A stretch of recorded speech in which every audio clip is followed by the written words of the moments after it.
Hello, friends. This is Dave Hurwitz, executive editor at ClassicsToday.com, here with If I Could Only Choose One Work by Composer X, it would have to be work Y.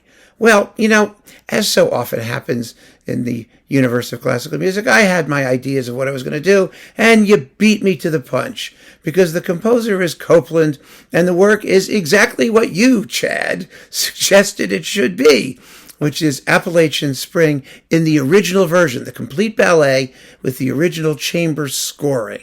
That, I think, is an extraordinary exemplar of Copland at his very, very best. Now, Copland, like many composers, went through several phases. He had an early modernist phase, then he had his, sort of American populist phase, and then he had his late, more austere, even serial atonal phase.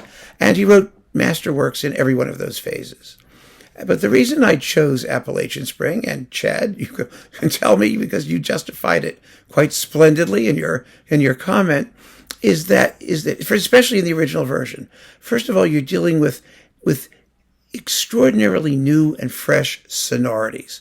Copland was one of those composers who proved that there is nothing stale about the symphony orchestra or orchestral music or tonal harmony. It all depends on what you do with it. And Copland knew what to do with it. I mean, those wonderful open chords full of that fresh outdoors feeling. It's nobody had done what he did. It's really that simple. And the sound is as fresh today as it was then. It's built into the music. Second of all, Copland gave American orchestral music its sound.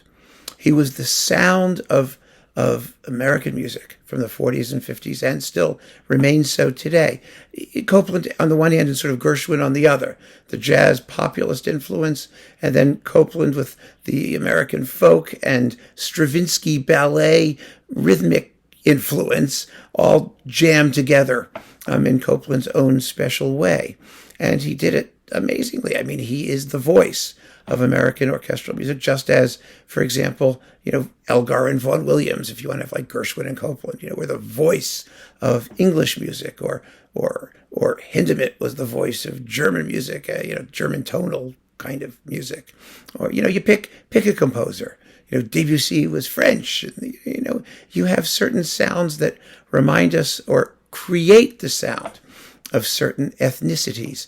And Copland really did it. And it's kind of fascinating when you think about it because it was all done on the hush-hush. Because Copland, of course, was this gay Jewish guy.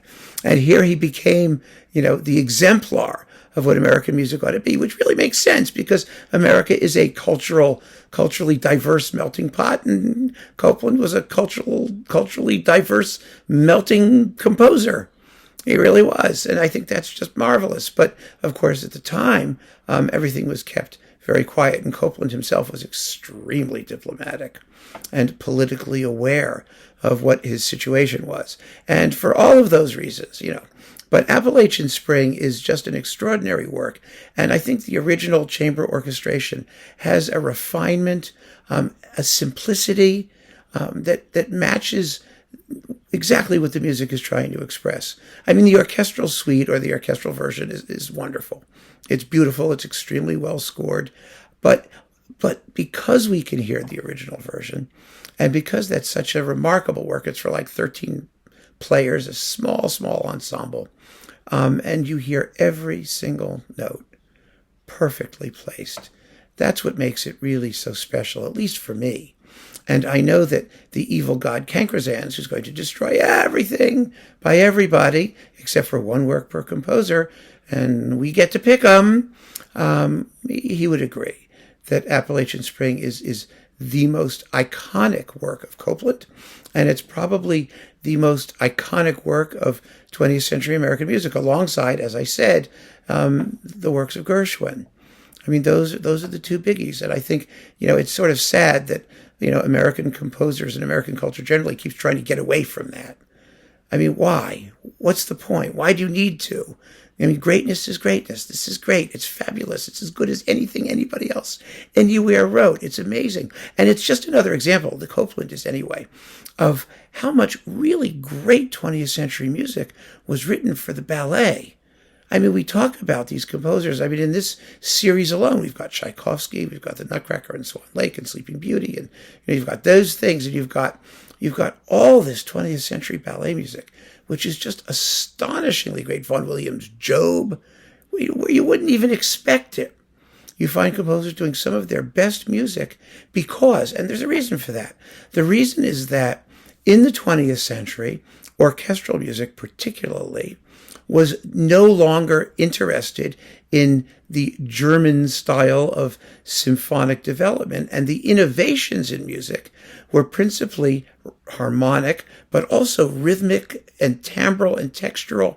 And the dance is a wonderful place to do that because you can be as colorful as you want, and you can be as innovative as you wish in terms of orchestration or ensemble, as, for example, the small ensemble for Appalachian Spring. And, of course, dance is all about rhythm. And rhythm was the one huge element that music really had yet to explore.